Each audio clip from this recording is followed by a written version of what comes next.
C'était une soirée, je pense, très importante parce que là, il y avait plus de 200 personnes qui étaient venues pour soutenir les LuxLeaks. 200 syndicalistes, 200 militants associatifs, 200 salariés qui étaient venus. Ça montre justement le rassemblement, les convergences entre syndicalistes, lanceurs d'alerte, journalistes, militants d'ONG. Ça montre la nécessité, comme l'a dit Élise Lucet ce soir, de se tenir chaud face aux attaques qui se multiplient contre les syndicalistes. On a des dizaines et des dizaines de syndicalistes qui sont poursuivis dans le cadre de la répression après la loi travail. Il y a aussi beaucoup de lanceurs d'alerte qui sont poursuivis et sous pression. C'est la même chose pour les journalistes. Et donc pourquoi est-ce que l'UGICT a pris l'initiative d'organiser ce meeting? Parce qu'on refusait que le procès LuxLeaks soit organisé dans l'indifférence générale et qu'on voulait démontrer que ce procès, le procès d'Antoine Deltour, Raphaël Halet et Édouard Perrin, c'est un procès qui nous concerne toutes et tous, les citoyens et citoyennes européens.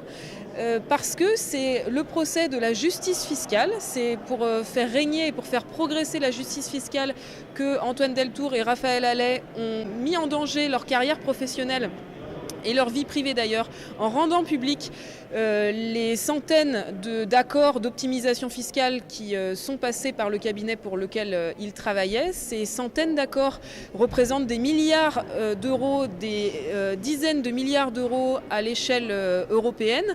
Et ces dizaines, voire centaines de milliards d'euros qui manquent chaque année pour financer nos services publics, pour financer le lien social, pour financer les politiques publiques. Et c'est aussi du fait que les multinationales ne payent pas d'impôts dans les pays européens que les ménages et les PME sont maintenant les seuls à payer des impôts. Et c'est ce qui génère justement le ras-le-bol fiscal, ce qu'on appelle le ras-le-bol fiscal, qui est très dangereux pour le pacte républicain. Peut-être qu'il suffirait de rappeler à nos gouvernants que la révolution de 1789, elle s'est faite sur une chose, l'injustice fiscale, parce qu'à l'époque, il n'y avait que le tiers-État qui payait des impôts. Et bien aujourd'hui, finalement, on est dans une situation qui n'est pas si éloignée, parce qu'aujourd'hui, il n'y a plus que les ménages et les TPE, PME qui payent des impôts, que les losers qui ne sont pas capables d'avoir des dispositifs de fraude fiscale et des montages pour justement faire échapper leur richesse à l'impôt de leur pays. Voilà pourquoi cette soirée elle était importante.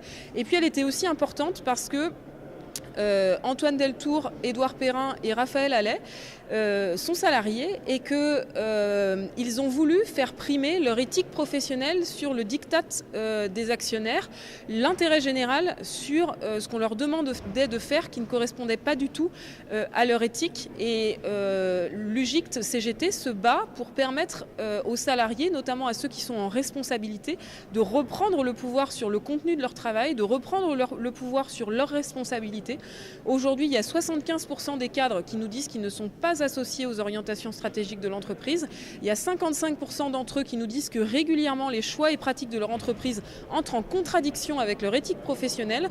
Donc on voit bien que ce qui est arrivé à Antoine Deltour et Raphaël Halet n'est pas du tout un cas isolé. Il y a aujourd'hui une majorité de cadres en France qui sont en désaccord avec ce qu'on leur demande de faire, mais qui, comme il n'y a aucune liberté d'expression en entreprise, sont soumis à une alternative qui n'en est pas une, soit se soumettre et se taire au nom du soi-disant devoir de loyauté, soit faire primer leurs convictions et du coup se démettre et risquer de mettre en danger leur carrière professionnelle et leur vie privée. Et donc c'est pour dénoncer cette situation, pour exiger justement un statut protecteur pour les lanceurs d'alerte au niveau français, au niveau européen, un droit de refus d'alerte et d'alternative pour tous les salariés qualifiés en responsabilité, qu'on a organisé ce meeting pour nous permettre de reprendre le pouvoir à partir de notre travail.